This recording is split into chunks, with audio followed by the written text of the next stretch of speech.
Assalamualaikum warahmatullahi wabarakatuh.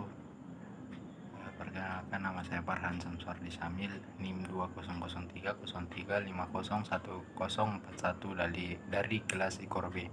Nah, di sini saya akan menjelaskan analisis gerak olahraga. Lari gawang. Lari gawang merupakan modifikasi dari nomor lari yang terdiri dari 10 langkah yang panjang, bukannya 10 lompatan. Tujuannya adalah mengangkat titik berat badan secukupnya untuk melewati gawang, meletakkan kembali kaki yang melangkah ke tanah secepat mungkin. Untuk memulai lagi gerak-gerak melangkah secara teratur dalam lari gawang, pandangan mata dipusatkan kepada puncak gawang dengan maksud untuk menekankan bahwa pelari gawang harus hanya menyerempet puncaknya dan dengan demikian menjaga titik berat serendah mungkin. Sprint. Tujuan pelari adalah menempuh jarak tertentu dengan waktu tempuh sekecil mungkin. Jadi tujuan dasar dalam lari adalah untuk memaksimalkan kecepatan rata-rata lari di jalur lomba. Lari 100 meter berlangsung dengan cepat dan singkat sehingga menuntut sprinter untuk berlari dengan sebaik mungkin pada semua tahap lari, sehingga tidak melakukan kesalahan sedikit pun yang menyebabkan tertinggal oleh sprinter lain. Tahapan lari 100 meter adalah start, lari, dan finish. Semua tahapan mendapat perhatian serius sebagai faktor pendukung pencapaian prestasi. Lompat tinggi. Tujuan utama dari lompat tinggi adalah mengangkat badan setinggi mungkin agar dapat melewati mister. Tingginya lompatan tergantung kepada 3 faktor. Pertama, melompat harus mengembangkan daya angkat sebesar mungkin agar dapat melemparkan badan ke udara dengan kecepatan yang sebesar-besarnya. Gaya lompatan ke atas banyak berasal dari kecepatan kontraksi dan kekuatan otot kaki dan telapak kaki untuk menahan gaya tolak yang besar.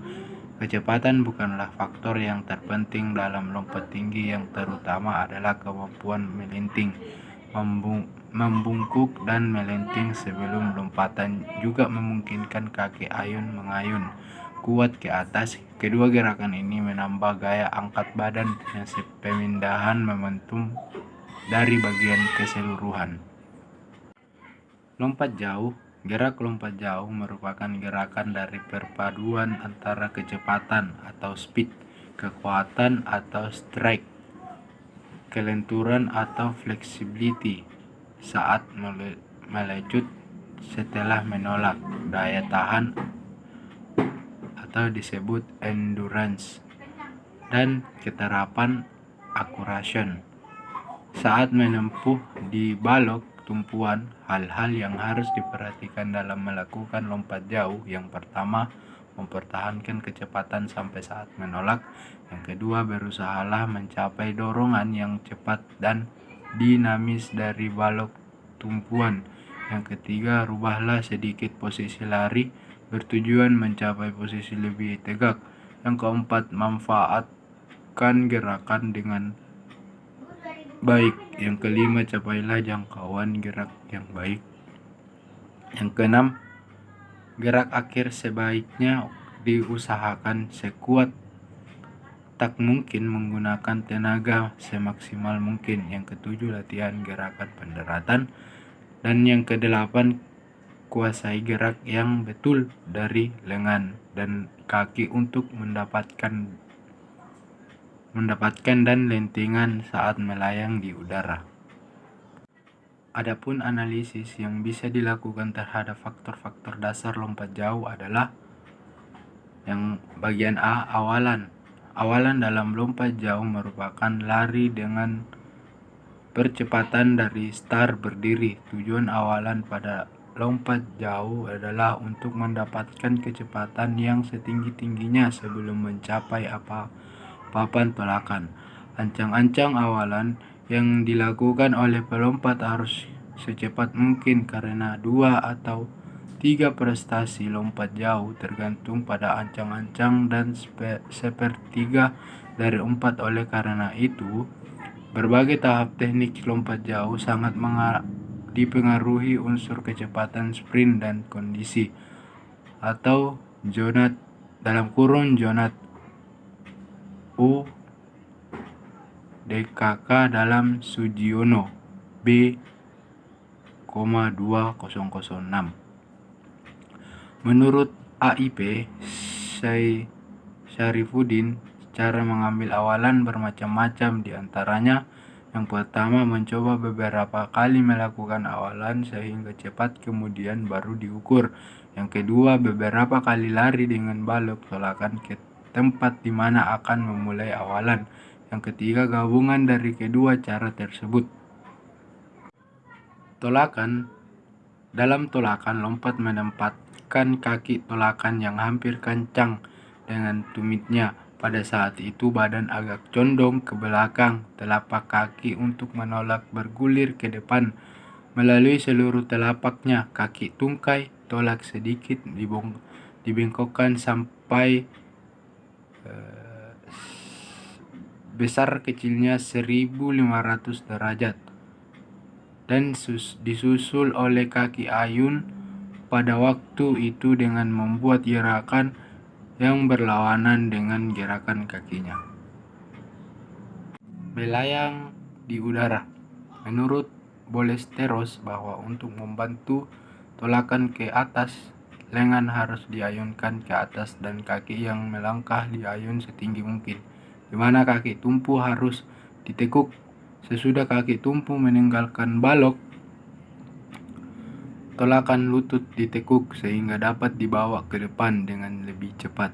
Kemudian pelompat menurunkan kaki ayun kaki ayam sampai bagian atas dan bawahnya membentuk sudut 90 derajat.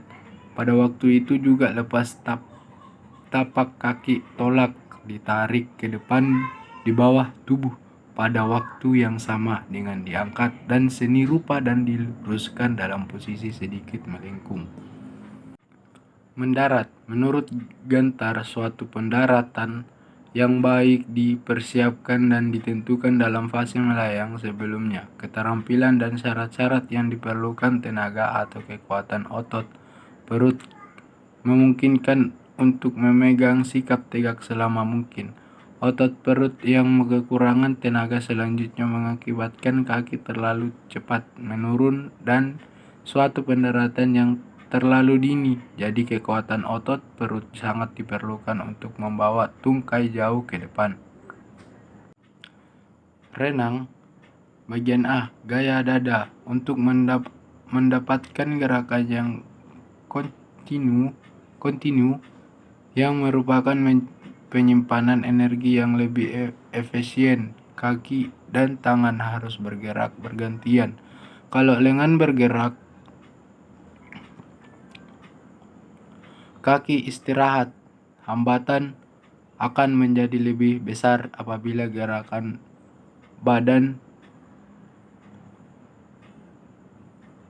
dipercepat. Kecepatan yang lebih besar dari gaya dada meskipun gaya badannya bertambah. Tentu saja ini merupakan penggunaan energi yang lebih besar dan kurang efisien. Kondisi yang sangat baik diperlukan. Bagian B. Start. Seperti halnya dalam hal lari, start merupakan pembatalan keseimbangan dan memberikan gaya yang terbesar melalui jarak yang terjauh. Kaki rapat, jari-jari kaki melewati tapi tembok start dan berat badan terletak di ujung telapak kaki. Perenang akan mendapatkan keuntungan dalam start apabila ia berayun ke belakang pada tumitnya. Pada waktu start, gerakan ini melemparkan titik berat badan ke depan keluar dari dasar penumpu yang menyebabkan badan jatuh karena gravitasi bumi. Eksperimen menunjukkan bahwa gerakan ini menghasilkan start yang cepat. Ini memberikan keuntungan sebesar 3 kali lipat dalam start, maka dari itu teknik ini berguna sekali untuk dikuasai.